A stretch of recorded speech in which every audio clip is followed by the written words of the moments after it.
ಕಳೆದ ಬಾರಿಯೂ ಕೂಡ ಇಲ್ಲ ಪಿ ರಾಜು ಬೇರೆ ಕ್ಷೇತ್ರಕ್ಕೆ ಹೋಗ್ತಾರೆ ಅನ್ನೋ ಗೊಂದಲವನ್ನು ಉದ್ದೇಶಪೂರ್ವಕವಾಗಿ ಕಾರ್ಯಕರ್ತರಲ್ಲಿ ಹುಟ್ಟಿಸುವಂತಹ ಪ್ರಯತ್ನವನ್ನು ಮಾಡಿದರು.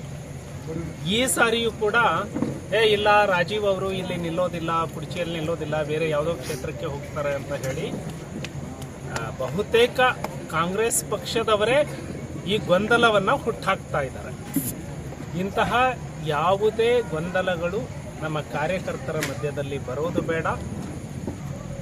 ಸ್ಪಷ್ಟವಾಗಿ ನಾನು ಕುರ್ಚಿ ಮತಕ್ಷೇತ್ರದಿಂದನೇ ಸ್ಪರ್ಧೆ ಮಾಡ್ತಾನೆ. ಯಾವುದೇ ಕ್ಷೇತ್ರವನ್ನು ಬದಲಾವಣೆ ಮಾಡ್ತಾರೆ ಇದು ಅವು ಎಲ್ಲವೂ ಕೂಡ ಊಹಾಪೋಹ.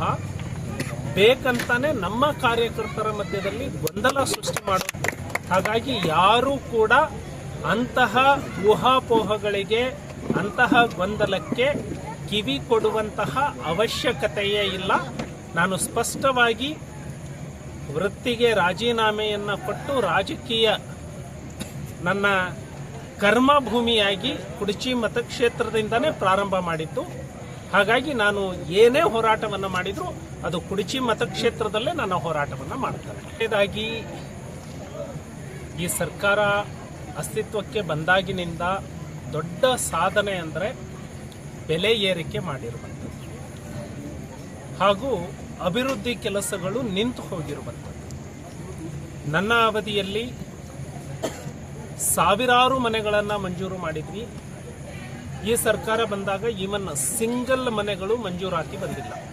ರಾಜೀವ್ ಗಾಂಧಿ ವಸತಿ ನಿಗಮದಿಂದ ಗ್ರಾಮ ಸಭೆಯಲ್ಲಿ ಮಂಜೂರಾಗಿಲ್ಲ.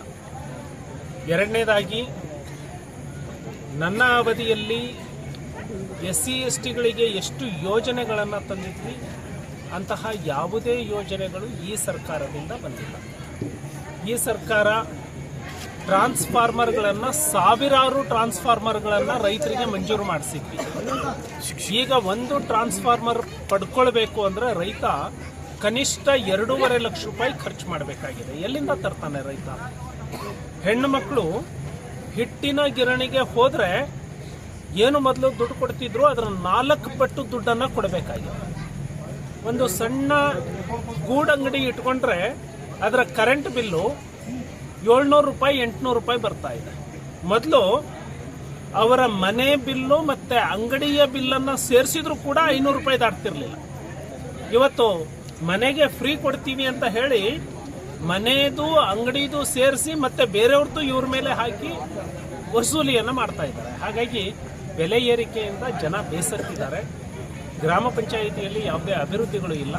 ಈ ಎಲ್ಲ ಕಾರಣಕ್ಕಾಗಿ TP ZP ಗ್ರಾಮ ಪಂಚಾಯಿತಿ ಎಲೆಕ್ಷನ್ನಲ್ಲಿ ಈ ಸರ್ಕಾರಕ್ಕೆ ಜನ ಬುದ್ಧಿಯನ್ನು ಕಲಿಸ್ತಾರೆ.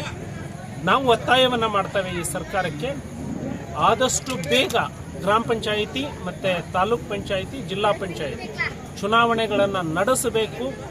ಎಲ್ಲೆಲ್ಲಿ ಪುರಸಭೆ, ಪಟ್ಟಣ ಪಂಚಾಯಿತಿಗಳು ಅವಧಿ ಮುಗಿಸಿದ್ದಾವೆ ಕೂಡಲೇ ಪುರಸಭೆ ಮತ್ತು ಪಟ್ಟಣ ಪಂಚಾಯಿತಿಗಳಲ್ಲಿ ಚುನಾವಣೆಯನ್ನು ಘೋಷಣೆ ಮಾಡಬೇಕು ಅಂತ ಹೇಳಿ ಈ ಸರ್ಕಾರವನ್ನು ಒತ್ತಾಯ ಮಾಡ್ತಾರೆ.